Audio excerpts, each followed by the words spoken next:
मैं हूं अनुराग और हम इस वीडियो में बात करेंगे क्लास 10th के साइंस के chapter life process part 3 transportation की। इस वीडियो में हम सिर्फ ट्रांसपोर्टेशन की बात करेंगे, ठीक है। और अगर अभी तक आपने हमारे चैनल को सब्सक्राइब नहीं किया है तो चैनल को सब्सक्राइब कर लें ताकि आने वाले नए वीडियोज़ की नोटिफिकेशन आपको मिल सके। चलिए अब वीडियो को स्टार्ट करते हैं।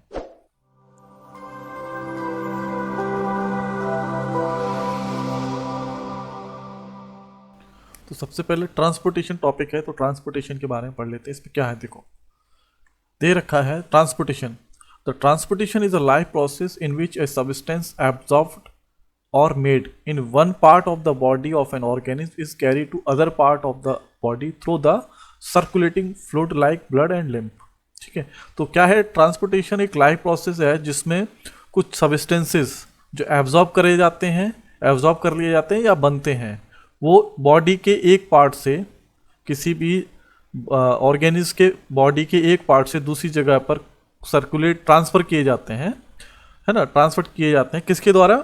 सर्कुलेटिंग फ्लूइड लाइक ब्लड और लिम्फ के द्वारा। ब्लड और लिम्फ, अभी ब्लड समझ लो, सिर्फ ब्लड जानते हो आप लोग, लिम्फ नहीं जानते, लिम्फ के बारे में बताएंगे अभी। तो ब्लड और लिम्फ के द्वारा सर्कुलेटेड फ्लूइड कहते हैं इनको, सर्कुलेटिंग फ्लूइड, है ना। इनके द्वारा ये सारी चीजें शरीर के एक पार्ट से दूसरे पार्ट तक पहुंचाई जाती हैं। इसी को ही हम क्या कहते हैं? ट्रांसपोर्टेशन कहते हैं, ठीक है। अब नेक्स्ट टॉपिक है ट्रांसपोर्टेशन इन ह्यूमंस। जो ह्यूमंस में ट्रांसपोर्टेशन किस तरीके से होता है? तो blood is a connecting tissue in humans. It transport necessary substance to cell and transport metabolic waste product away from those same cell। यानी क्या हो रहा है, देखो वही ऊपर वाली चीज ही है सेम इसमें। तो ब्लड क्या है? कनेक्टिव टिश्यू है।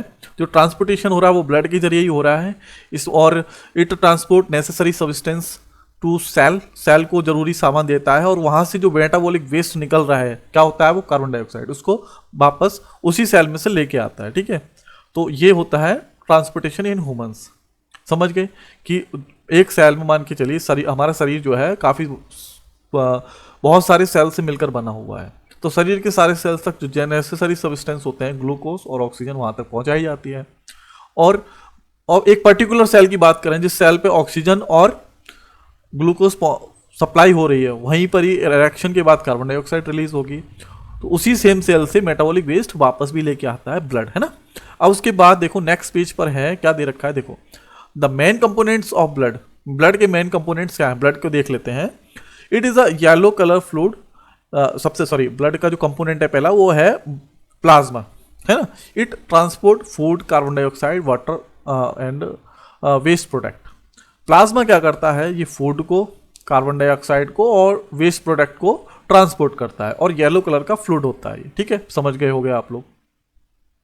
कार्बन डाइऑक्साइड वेस्ट प्रोडक्ट क्या होगा? और वेस्ट प्रोडक्ट, अच्छा कुछ वेस्ट प्रोडक्ट भी होते हैं, वो बड़ी क्लासेस में पढ़ेंगे आप लोग क्या क्या वेस्ट प्रोडक्ट होते हैं, ठीक है। अच्छा, उसके बाद नेक्स्ट जो है इसका red blood cells. Red blood cells क्या होते हैं? It contain haemoglobin which transport oxygen. Red blood cells में होते हैं हीमोग्लोबिन होते हैं और जो ऑक्सीजन को ट्रांसपोर्ट करते हैं, है ना। हीमोग्लोबिन में ही ऑक्सीजन डिजॉल्व हो जाता है, ठीक है, और डिजॉल्व होने के बाद ये सेल्स तक पहुंच जाती है क्या? ऑक्सीजन। उसके बाद नेक्स्ट है प्लेलेट्स आप लोग जानते होंगे। प्लेटे कहते हैं कि जब डेंगू वगैरह होता है तो प्लेट गिर जाती है, वो प्लेट यही होती है, उसको कहते हैं प्लेलेट्स कहते हैं।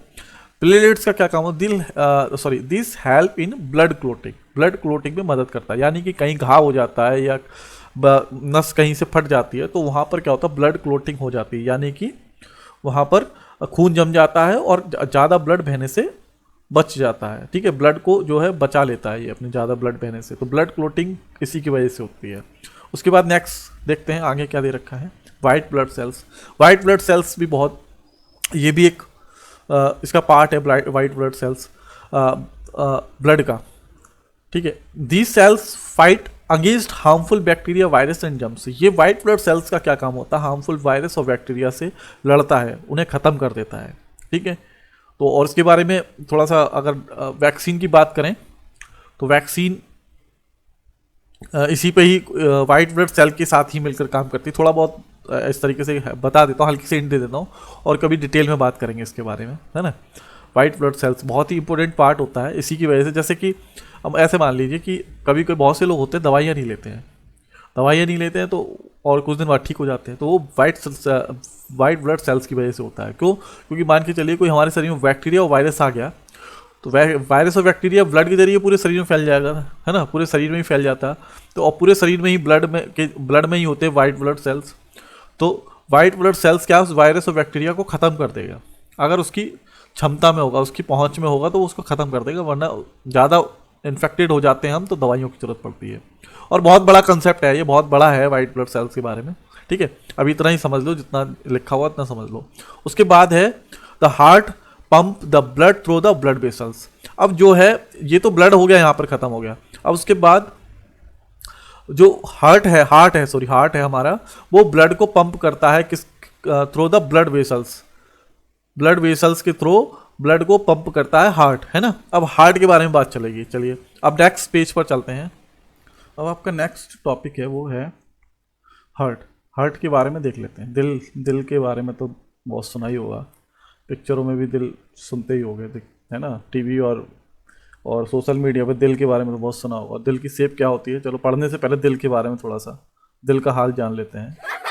ये दिल होता है ना इस तरीके से, बस खत्म कहानी, दिल यही होता है, ठीक है ना। चलो तो हम दिल की असलियत में शेप कैसी होती है हार्ट की वो देख लेते हैं, ठीक है। चलो तो ये है डायग्राम दिल का, और नेक्स्ट पेज पे मैं 3D डायग्राम और दिखाऊंगा इसका किस तरीके से। अभी फिलहाल कुछ बेसिक चीज़ें समझ लो इसमें क्या क्या होती हैं। तो heart is a muscular organ, muscular यानी कि मसल से बना होता है ये ऑर्गन, धड़कता रहता है। ये तो दिल धड़कता रहता है, ये तो गाने और फिल्में तो बहुत देखी होंगी आप लोगों ने। तो ये ऐसा ऑर्गन है जो पूरे ज़िंदगी भर चलता रहता है, धड़कता रहता है, ठीक है। उसकी पूरी वर्किंग अभी दिखाएंगे हम किस तरीके से होती है। It has 2 side separated by muscular wall, ये दो साइड होती हैं।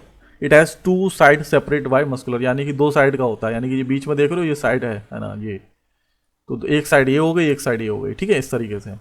उसके बाद इट हैज़ 4 चैम्बर, 4 चैम्बर होते हैं इसके, 4 चैम्बर हो गए, ठीक है। कौन कौन से? लेफ्ट एट्रियम, राइट एट्रियम, ये वाली, ठीक है ना, ये लेफ्ट एट्रियम ये वाली हो गई, ये वाली, और लेफ्ट एट्रियम ये हो गई, राइट एट्रियम ये हो गई। लेफ्ट वेंट्रिकल, लेफ्ट वेंट्रिकल ये वाला हो गया, ये पूरा लेफ्ट वेंट्रिकल हो गया। एंड राइट वेंट्रिकल ये हो गया, ठीक है। इतना समझ में आया? पर ये चीज़ें याद होनी चाहिए तुम लोगों को, लेफ्ट कौन सा होता है, राइट कौन सा होता है, ठीक है। ऊपर वाले एट्रियम होते हैं, नीचे वाले वेंट्रिकल होते हैं, बस लेफ्ट और राइट जुड़ जाता है। अब इसी में ही पूरी वर्किंग है इनकी, ठीक है। इतनी सी चीज़ें याद रखनी है बस अभी फ़िलहाल, और कुछ ज़्यादा याद नहीं रखना है कि हार्ट क्या है, मस्कुलर शेप है। It has 2 side separated by muscular wall, two sided हो सेपरेट, 2 साइड होती हैं और वो सेपरेट किसके द्वारा होती हैं, एक मस्कुलर वॉल के द्वारा होती हैं, ठीक है। और इसके 4 चैम्बर होते हैं, लेफ्ट एट्रियम, राइट एट्रियम, है ना, लेफ्ट वेंट्रिकल और राइट वेंट्रिकल, बस इतना से याद रखना है, ठीक है। तो उसके बाद और मैं हार्ट को 3D इमेज दिखाता हूँ मैं नेक्स्ट पेज पर। देखो अब हार्ट की शेप किस तरीके से होती है, ये जो है मैं ऐसे बता देता हूँ। ये देखो, ये हार्ट को ये इस तरीके से होता है, ये एक ब्लू वाला पार्ट है, एक रेड वाला पार्ट है, ये होता नहीं है, ये ब्लड, ये एक तरीके से आर्टरीज, अभी इसके बारे में कुछ नसों के बारे में पढ़ेंगे हम, तो वहाँ पर कुछ वेसल्स को, कुछ आर्टरीज को हम ब्लू और रेड से रिप्रेजेंट करते हैं। ब्लू और रेड का चक्कर अभी आपको समझ में आएगा, लेकिन ब्लू नहीं होता है, ये याद रखना, पूरा रेड ही होता है। ब्लू क्यों रिप्रेजेंट किया है उसके बारे में हम बाद में बताएंगे, कलर रिप्रेजेंट किया है हमने, होता नहीं है। लेकिन और ये हार्ट की शेप देख लो, ये इस तरीके से होती है, ये है, और बाकी ये खोखले पाइप से दिखाई दे रहे हैं आपको, ये नसें होती हैं, ठीक है। और ये बीच से काट दिया है, बीच से काट के दिखाया गया है। अब इसमें बाल्ब होते हैं, बाल्ब 4 बाल्ब हैं, तो 4 बाल्ब होते हैं, वो देखो इस तरीके से मैं दिखा देता हूँ। एक बाल्ब ये है, एक बाल्ब ये रहा, ये वाला, ठीक है ना, एक बाल्ब ये है, ये दिखाई दे रहा होगा आप लोगों को, है ना, ये है, और एक बाल्ब ये रहा, ठीक है ना। ये वाइट वाइट के हिल रहे हैं ना, ये यही बाल्ब होते हैं, ये मसल्स के जरिए सिकुड़ते फैलते रहते हैं, इस वजह से ये बंद हो रहे हैं। जैसे ये वाला बाल्ब दिखाई दे रहा होगा आप लोगों को, ये इस तरफ है ना, दिखाई दे रहा है गोल सा, ये बंद हो रहा है, खुल रहा है, बंद हो रहा है, खुल रहा है ना। इस तरीके से बाल्ब काम करते हैं। बाल्ब के बारे में अभी मैं बताऊंगा, इसके बारे में नेक्स्ट वाले पेज पर मैं बाल्ब के बारे में, बाल्ब का क्या काम होता है, बाल्ब का काम बहुत इंपॉर्टेंट रोल होता है, क्या है वो बताऊंगा। आप पहले इसकी अच्छे से शेप देख लो और किस तरीके से ये वर्क करता है। ये दिल धड़क रहा है, धड़कने पे ये काम होता है इसके अंदर, ठीक है ना। सिकुड़ रहा है, फैल रहा है, इसकी मांसपेशियां सिकुड़ रही हैं, फैल रही हैं, इस तरीके से वर्क करता है। और ये बीच में काट के दिखाया आप लोगों को, इतना हिस्सा काट दिया है, ठीक है ना, दिखाई दे रहा हुआ कटा हुआ हिस्सा आप लोगों को। चलिए ठीक है, हार्ट के बारे में आपने थोड़ा सा समझ लिया कि कौन कौन से पार्ट होते हैं। अब हाउ हार्ट वर्क्स, यानी कि दिल किस तरीके से काम करता है, ठीक है, वो देखते हैं। तो उसके लिए कुछ डायग्राम्स की जरूरत पड़ेगी। देखो, एक तो ये डायग्राम है और एक ये लास्ट वाला डायग्राम ले लिया। इसमें मैंने लास्ट पेज पे बताया था, ये राइट एट्रियम होता है ये वाला, ये लेफ्ट एट्रियम होता है, ये राइट वेंट्रिकल होता है, ये लेफ्ट वेंट्रिकल होता है, ठीक है। ये 4 चैम्बर होते हैं, उनकी जरूरत पड़ेगी। उसके बाद इसको समझाया गया है, ये वाला ये डायग्राम है। अब आपको ये लग रहा होगा दिमाग है, ये जो है ये किडनी विडनी कुछ लग रही होगी, लेकिन नहीं, ये समझ, इसको डायग्राम को अच्छे से समझ लो। ये आपको हार्ट की वर्किंग समझाने के लिए ये बनाया गया है। इसको लंग्स कहते हैं, ये लंग्स को रिप्रेजेंट किया गया, लंग है ना। ये बॉडी पार्ट को रिप्रेजेंट किया है, capillary in body organ apart from the lungs, यानी कि लंग्स के अलावा जितने भी बॉडी पार्ट्स हैं उनको ये इस तरीके से रिप्रेजेंट किया गया है, ठीक है। तो इसकी पूरी वर्किंग अच्छे से कर लो। तो सबसे देखो, हार्ट के बाद आगे इसके बाद आएगा ब्लड वेसल्स के बारे में। ब्लड वेसल्स देखो, मैं थोड़ा सा हल्का सा यहाँ बता देता हूँ उसके बारे में। ब्लड वेसल्स यानी कि नसें कौन कौन सी होती है ना, ये 3 टाइप की होती हैं। ये एक होती है आर्टरीज होती हैं, ठीक है। दूसरी होती है वेंस, और एक और होती है कैपिलरीज, ठीक है। 3 तरीके की होती हैं। तो यहाँ पर अभी जो, वैसे इनके बारे में और डिटेल में बात करेंगे, लेकिन यहाँ पर कैपिलरीज समझ लो। कैपिलरीज होती क्या है? कैपिलरीज वो नसें होती है जहाँ आर्टरी और वेंस मिलते हैं आपस में, है ना। अब आर्टरी और वेंस क्या होते हैं, देखो ऐसे समझ लो। देखो, इस कैपिलरीज को समझने के लिए आप क्या करें, मान के चलिए हमारे हाथ में हम आप लोगों को नसें दिखाई देती हैं। ये लंग्स को छोड़ दो, अभी लंग्स को छोड़ दो, हम बॉडी पार्ट की बात करते हैं। यहाँ से ब्लड आ रहा है, ये नसें आ रही हैं। नसें आने के बाद तो आप लोग सोचते होंगे कि हाथों में हमें नसें दिखाई दे रही हैं, लेकिन वो जाती कहाँ है, नसें कहाँ पर मिलती हैं? तो नसें क्या होता है बेटा, नसें जो है और छोटे छोटे ब्रांचेस में टूटती चली जाती हैं और पतली होती चली जाती है, बिल्कुल पतली होती चली जाती हैं, पूरे सेल, सारे सेल्स तक पहुंचती हैं। यानी कि जितना पूरा शरीर बना है हमारा, सेल से मिलकर बना होता है, तो सारे सेल्स तक नसें पहुंचती हैं। और उसमें चाहे एक उंगली हो, हाथ की उंगली हो, चाहे पैर की उंगली हो, पूरी उंगली में कैपिलरीज होती है छोटी छोटी, ठीक है। वो जो, जैसे ये नस आ रही है एक, और फिर वो क्या लास्ट में आके कैपिलरीज में बदल जाएगी। कैपिलरीज के बाद वो दूसरे तरीके की नस में बदल जाए, जहां से ब्लड वापस जाता है, ठीक है। तो इसको मैं बता देता हूं, जैसे कि ये पल्मोनरी आर्टरीज है, ये इसको कहते हैं पल्मोनरी आर्टरीज, पल्मोनरी वेन्स, और इसको कहते हैं आर्टरीज। इसको आर्टरीज कहते हैं और इसको कहते हैं वेन्स, ठीक है। अभी बस इतना, ये वाली जो नस है, जो ये अभी और बताते हैं इसके बारे में, सारी चीजें बताते हैं। इसमें थोड़ा सा डेफिनेशन में इस तरीके से रट मत लेना कि सारी नीली नसें उसको हम आर्टरीज कहते हैं, सारी रेड कलर से हैं उनको वेन्स कह देंगे, नहीं। इसमें भी थोड़ा सा डिफरेंस है, थोड़ा सा हल्का सा डेफिनेशन थोड़ी सी अलग है इसकी, कैसे वो भी बताएंगे अभी। तो ये आर्टरीज से ब्लड, यानी कि ब्लड हार्ट से आ रहा है आर्टरीज के जरिए, और आर्टरीज लास्ट में कैपिलरीज से फिर वेन्स में बदल जाती हैं, और ब्लड वापस कहाँ चला जाता है, हार्ट में, ठीक है। हार्ट में वापस दोबारा चला जाता है। तो कैपिलरीज क्या होती है, कैपिलरीज लास्ट में जो है, नसों के बिल्कुल लास्ट में, जैसे पेड़ों की ब्रांचेस होती हैं, ब्रांचेस जो है छोटी होती चली जाती, छोटी लास्ट में बिल्कुल पतली हो जाती है, आगे कुछ नहीं होता। लेकिन इनमें क्या होता है, जैसे ये पतली ब्रांचेस में टूटती चली जाती, फिर बाद में आके ये वेंस में कन्वर्ट हो जाती हैं, ठीक है। अब यहाँ पर ही देखो, यहाँ पर ही कैपिलरीज में ही क्या होता है, जो ऑक्सीजन है, ग्लूकोज है, ये ऑक्सीजन O2 हो गया, ग्लूकोज हो गया, ये सारी चीज़ें यहीं पर ही जो है जो नसों से बाहर निकल जाता है। कहने का मतलब ये कैपिलरी से ही बाहर निकल जाता है यहाँ से, और उसके अंदर और कार्बन डाइऑक्साइड वापस ये अंदर आ जाता है। इंटरमॉलिक्यूलर यानी कि जो कैपिलरीज की जो वॉल्स होती हैं उसमें जो है सब्सटेंस आ जा सकते हैं, तो यहीं पर ही ट्रांसफर होता है कैपिलरीज में ही। ऑक्सीजन और ग्लूकोज चले जाते हैं, कार्बन डाइऑक्साइड आ जाती है, और जो वेस्ट, मेटाबॉलिक वेस्ट होते हैं वो भी वापस आ जाते हैं, और वो वेंस के जरिए शरीर में से बाहर निकाल दिए जाते हैं, ठीक है। वो आगे वाले एक और एक्सक्रीशन है टॉपिक, उसमें और पढ़ेंगे हम। तो कैपिलरीज यहाँ पर मैं समझाना चाह रहा था कि कैपिलरीज में क्या क्या होता है ना। कैपिलरीज अब इतना समझ लो, कैपिलरीज क्या होती है, बहुत ही छोटी होती है और कैपिलरीज की मोटाई होती है एक सेल जितनी, एक सेल जितनी। सेल आप लोगों ने पता होगा, सेल हम अपनी आंखों से नहीं देख सकते, सेल बहुत ही छोटे होते हैं, ठीक है। अच्छा, तो अब स्टार्ट करते हैं। मैंने कुछ चीज़ों के नाम बता दिए। ये जो है ये लंग्स हो गए, लंग्स की कैपिलरीज को रिप्रेजेंट करा है। अब एक कैपिलरीज नहीं होती है यहाँ पर, बहुत सारी होती हैं। लंग्स बहुत बड़ा है हमारे, बहुत सारी उसमें आर्टरी होंगी, ठीक है, बहुत सारी कैपिलरीज होगी, यानी पूरा लंग्स है कैपिलरी से भरा होता है। एलोवेली होती है, एलोवेली के चारों तरफ कैपिलरीज होती हैं। तो ये मत सोचना कि सिर्फ एक कैपिलरी हो गई, बहुत सारी कैपिलरीज होती हैं, बहुत सारी, अनगिनत, ठीक है। ऐसी हमारे शरीर में बहुत सारी कैपिलरीज होती हैं, बहुत सारी नसें होती हैं। कुछ नसें ऊपर जा रही हैं, कुछ नीचे जा रही हैं, समझ रहे हो ना। तो अब कुछ नसें ऊपर जाएंगी, नीचे पैरों में भी जा रही हैं, हाथों में भी जा रही हैं, कुछ दिमाग तक जा रही हैं, ठीक है। तो अब आप ये मत समझ लेना कि ये इस तरीके से नीचे ही सप्लाई होता है ब्लड। इस डायग्राम के जरिए हमने हार्ट की वर्किंग दिखाई है कि किस तरीके से काम करता है, और इस डायग्राम से आप लोग समझ जाएंगे। अब देखो, अब स्टार्ट करते हैं। सबसे पहले क्या होता है, deoxygenated blood comes from body to right atrium. Deoxygenated blood का आता है राइट एट्रियम। राइट एट्रियम कौन सा हो गया, ये वाला हो गया, ये वाला है ना, राइट एट्रियम हो गया। इसको क्या कहेंगे, राइट एट्रियम, राइट एट्रियम, ये राइट एट्रियम हो गया। इसमें आया blood, right atrium which then pump to your lungs by right ventricle through arteries.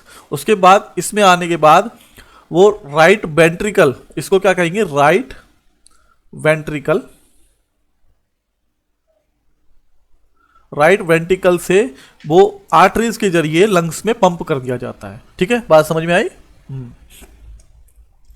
ये समझ में आया कि जो है आर्टरीज के जरिए ये पंप कर दिया गया लंग्स में, इतनी बात समझ में आई। वेयर, फिर उसके बाद क्या होता है, where it drops carbon dioxide and carry oxygen. अब यहां पर क्या होता है, ये कार्बन डाइऑक्साइड जो है को छोड़ देता है और ऑक्सीजन ले लेता है। अब डीऑक्सीजनेटेड, ये डीऑक्सीजनेटेड का मतलब समझ लो, डीऑक्सीजनेटेड जिसमें ऑक्सीजन नहीं है, सिर्फ कार्बन डाइऑक्साइड है, ठीक है ना।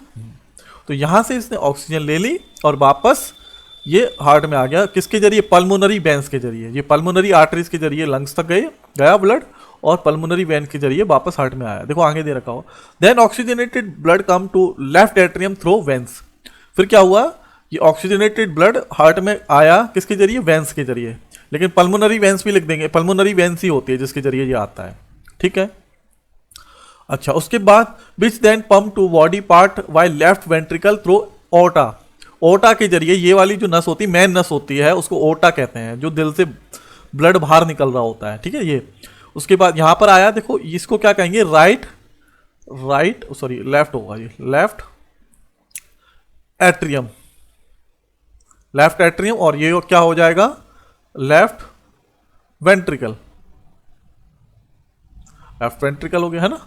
हाँ, तो यहां पर लेफ्ट एट्रियम में ब्लड आया और लेफ्ट एट्रियम से लेफ्ट वेंट्रिकल में आके इसको पंप कर दिया गया, कहाँ, ऑर्टा के थ्रू। जो मेन नस, बड़ी मोटी सी नस होती है, उसको ऑर्टा कहते हैं। ऑर्टा से फिर आर्टरीज बनती हैं छोटी छोटी, है ना।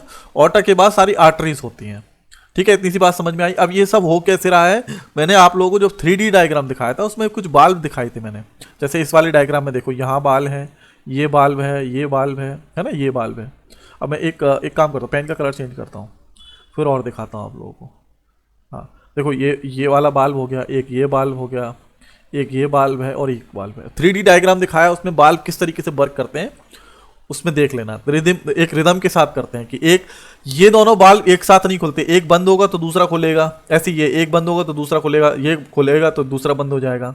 इस तरीके से रिदम में काम करते हैं, ठीक है। अब ये इतनी वर्किंग आप लोगों ने पता चल गई, ठीक है।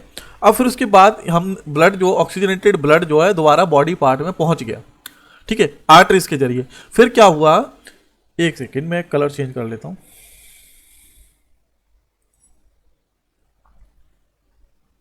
फिर क्या हुआ, बॉडी पार्ट, दोबारा से ऑक्सीजनेटेड ब्लड कहां पहुंचा, बॉडी पार्ट में। बॉडी पार्ट की कैपिलरीज में पहुंचा, वहां पर उसने क्या करा, ऑक्सीजन छोड़ दी, शरीर के सारे सेल्स में और कार्बन डाइऑक्साइड कैरी कर दी। कार्बन डाइऑक्साइड कैरी करके फिर वो डीऑक्सीजनेटेड हो गया, कार्बन डाइऑक्साइड है उसमें तो डीऑक्सीजनेट हो गया, और वो फिर कहाँ आया, राइट एट्रियम में आया। राइट एट्रियम से वो लेफ्ट राइट वेंट्रिकल में, वेंट्रिकल से फिर वो कहाँ पंप, पल्मोनरी आर्टरी के थ्रू लंग्स में पंप कर दिया गया। लंग्स में उसने क्या करा, कार्बन डाइऑक्साइड छोड़ दी और ऑक्सीजन ले ली। ऑक्सीजनेटेड ऑक्सीजन लेने के बाद ब्लड दोबारा से कहाँ आया, लेफ्ट एट्रियम में आया। लेफ्ट एट्रियम से लेफ्ट वेंट्रिकल में, वेंट्रिकल से पंप कर दिया गया उसको ऑर्टा के थ्रू आर्टरीज में। ठीक है, आर्टरी से फिर दोबारा क्या होगा, कैपिलरीज में जाएगा पूरी बॉडी में। इस तरीके से ये साइकिल चलता रहता है, चलता रहता है। समझ गए? ठीक है, ये बस यही चीज सीखनी है आप लोगों को। तो इस तरीके से हार्ट वर्क करता है। समझ में आया? ठीक है, चलिए अब नेक्स्ट पेज पर चलते हैं। अब नेक्स्ट टॉपिक है आपका ब्लड वेसल्स। ब्लड वेसल्स के बारे में देख लेते हैं। तो ब्लड वेसल्स के बारे में तो सबसे पहले हमें एक आर्टरीज है, जिसमें आर्टरीज और वेन्स दो तरीके की ब्लड वेसल्स होती हैं। ठीक है, कैपिलरीज भी होती है। कैपिलरीज में मैं डिटेल में बता चुका हूँ लास्ट पेज पर, थोड़ा बहुत यहाँ पर ही बता दूंगा। तो डायग्राम की जरूरत पड़ेगी, अभी इसको रहने दो, क्या लिखा हुआ है उसको मत देखो, पहले यहाँ देख लो कि ये डायग्राम से हमने समझा था कि दिल हमारा किस तरीके से काम करता है, हार्ट किस तरीके से काम करता है। तो यहाँ डायग्राम में देखो, ये क्या है, ये जो नसें हैं, आर्टरी है, ये हार्ट से लंग्स तक जा रही है। ठीक है, और ये क्या है, डीऑक्सीजनेटेड ब्लड को लेके जा रही है। ठीक है, और यहाँ से जो ये ब्लू वाली है, ये बॉडी पार्ट से हार्ट तक जो लेके आ रही है ब्लड को, वो डीऑक्सीजनेटेड है। ठीक है, तो दोबारा से देख लो इसमें, इसकी डेफिनेशन देख लेते हैं पहले। This carry oxygenated blood from heart to body part except pulmonary arteries. These are thick and elastic. Thick मतलब मोटी और इलास्टिक होती है। The smallest vessels which are 1 cell thick are called capillaries.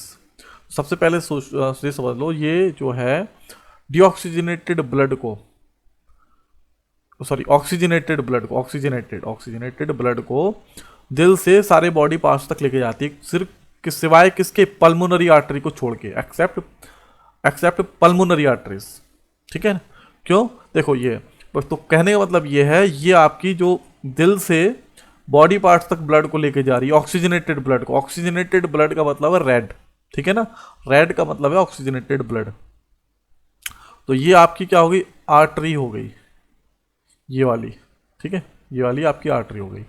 तो वो आर्टरी, ये क्या है, ये ऑक्सीजनेटेड ब्लड को शरीर के सारे सेल तक, सारे पार्ट्स तक लेके जाती हैं आर्टरी, सिवाय पल्मोनरी आर्टरी। अब यहाँ पर दे रखा पल्मोनरी आर्टरी। पल्मोनरी आर्टरी क्या करती है, पल्मोनरी हार्ट से लंग्स तक डीऑक्सीजनेटेड ब्लड को लेके जा रही है। अब आप लोग ये क्यों कहेंगे कि, अब आप लोग कहेंगे कि ये हम आर्टरीज दोनों को कह रहे हैं।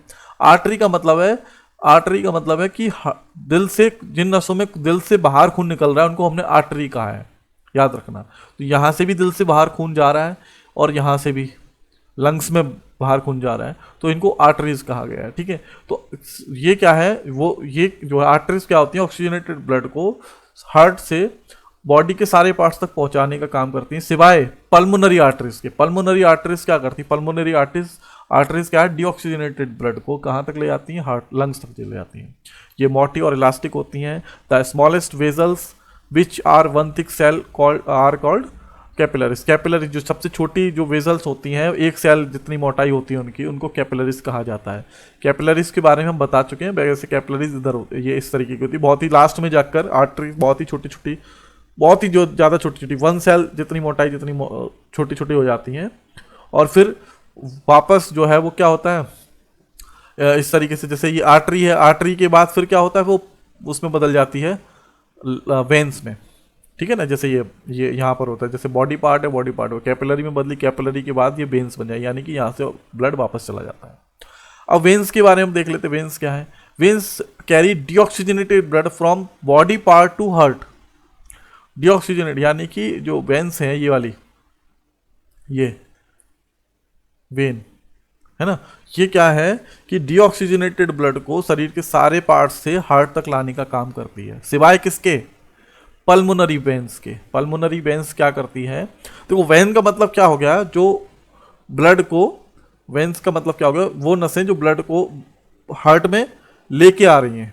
उनको वेंस कहते हैं। अब इसमें दो तरीके की होगी, एक तो डीऑक्सीजनेटेड ब्लड को लेके आएंगी और एक लंग्स से डीऑक्सीजनेटेड ब्लड को लेके आएंगी। तो इसलिए हम क्या, जब वेंस की बात करते हैं तो वेंस कैरी डीऑक्सीजनेटेड, यानी कि वेंस क्या होती हैं, डीऑक्सीजनेटेड ब्लड को, यानी कि जिसमें ऑक्सीजन नहीं होती उसको बॉडी पार्ट्स से हार्ट तक लेके आती हैं, सिवाय पल्मोनरी वेंस के, है ना। पल्मोनरी वेंस के, पल्मोनरी वेंस क्या करता है, ऑक्सीजनेटेड ब्लड को लंग्स से हार्ट तक लेके आता है। ठीक है, समझ में आया। These are thin and less elastic, ये पतली होती हैं और कम इलास्टिक होती हैं। ठीक है, ये हो गया।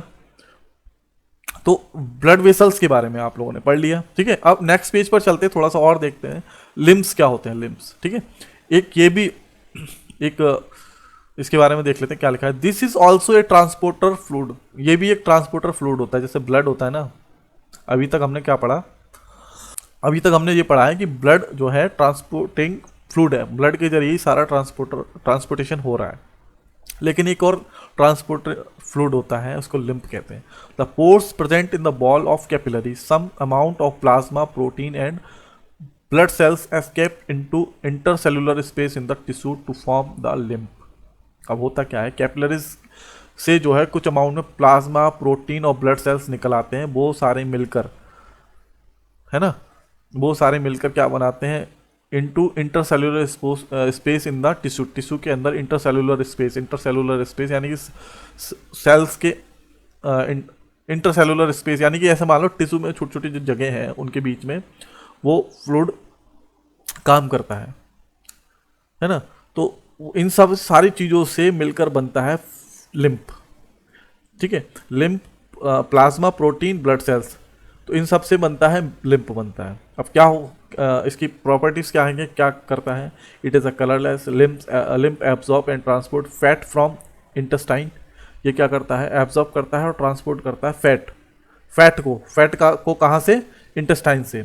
It drain away the axis tissue metabolism, यानी कि जो एक्सिस टिश्यू मेटाबॉलिज्म क्या होता है, मेटाबॉलिज्म अभी थोड़ा सा रुक जाओ, वैसे जो सेलुलर रेस्पिरेशन में जो वेस्ट मटेरियल निकलता है उसको मेटाबॉलिज्म कहते हैं। और इसके बारे में मैं अभी थोड़ा सा लास्ट पेज पर, चैप्टर के लास्ट पेज में इसके बारे में बताऊंगा, मेटाबॉलिज्म है ना।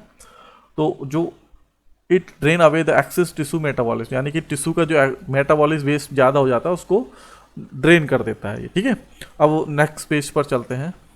अब नेक्स्ट टॉपिक है आपका, वो है transportation in plants.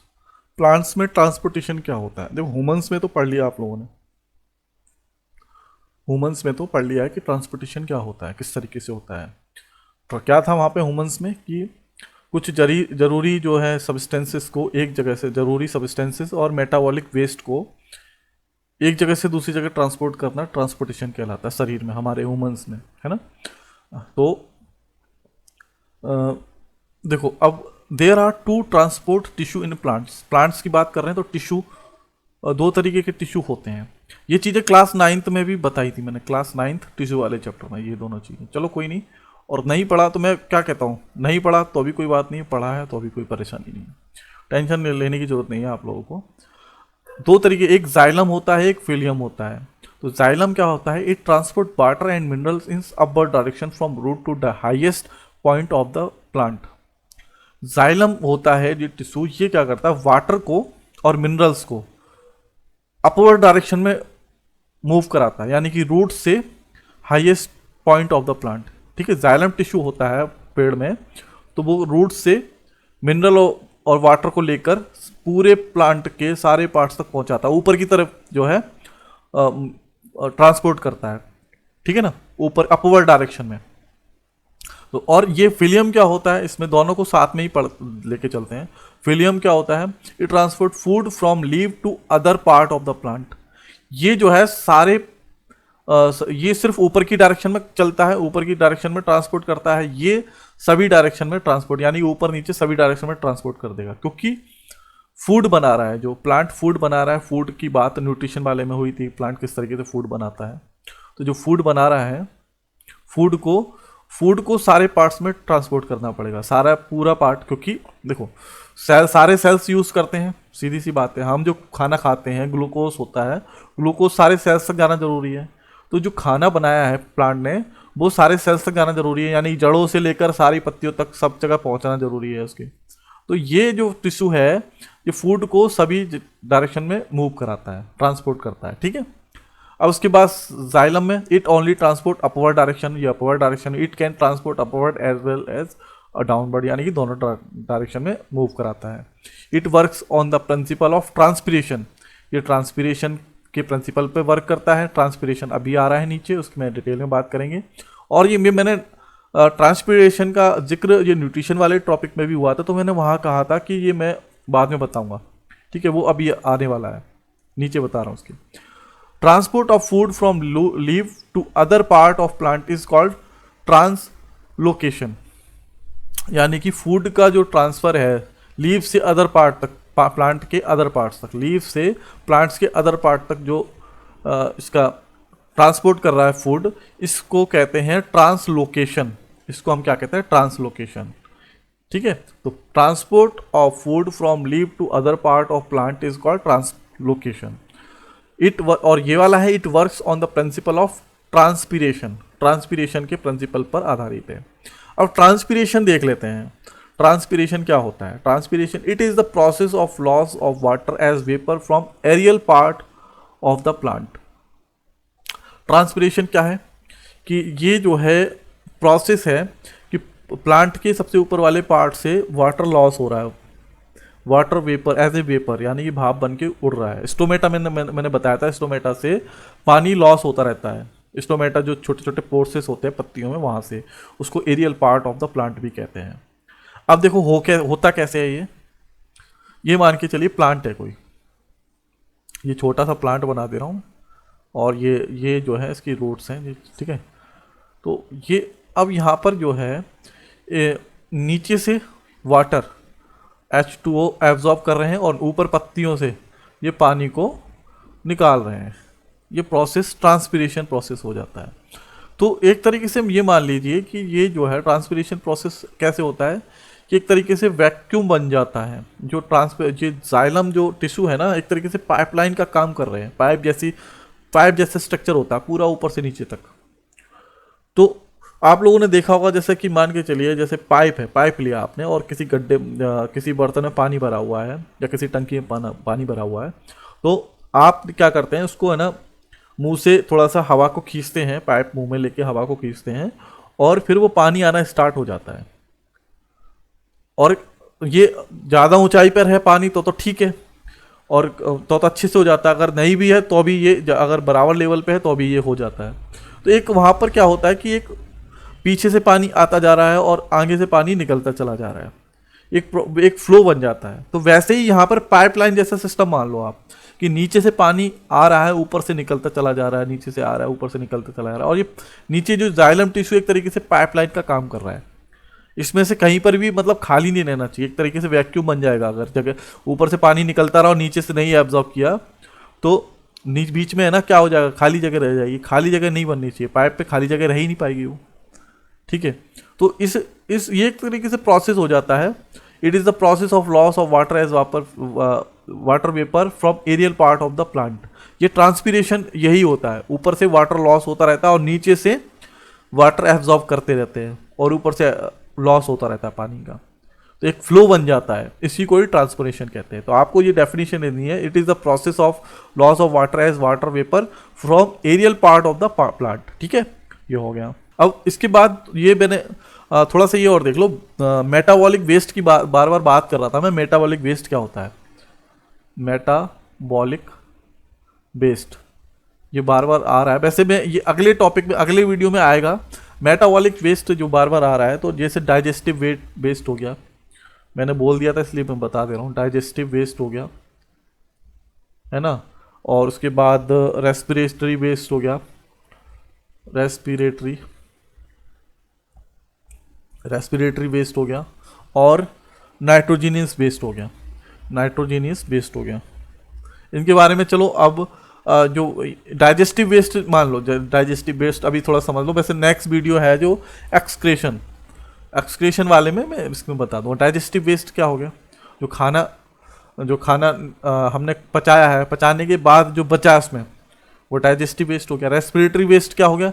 Respiratory waste यानी कि रेस्पिरेशन हुआ, उसके बाद कार्बन डाइऑक्साइड बच रही है, वो बाहर निकल गई तो रेस्पिरेटरी वेस्ट हो गया, तो वो क्या हो जाएगा, मेटाबॉलिक वेस्ट हो जाएगा। ठीक है, तो ये मेटाबॉलिक वेस्ट ये सारे होते हैं। नाइट्रोजन वेस्ट क्या होते हैं वो अभी समझ में नहीं आएगा, नाइट्रोजनियस वेस्ट क्या होते हैं वो नेक्स्ट टॉपिक पे नेक्स्ट वीडियो में बताएंगे। ठीक है, तो फाइनली ये जो टॉपिक है लाइफ प्रोसेस का ट्रांसपोर्टेशन कंप्लीट हो गया है। अगर कोई क्वेश्चन है तो आप कमेंट करके पूछ सकते हैं।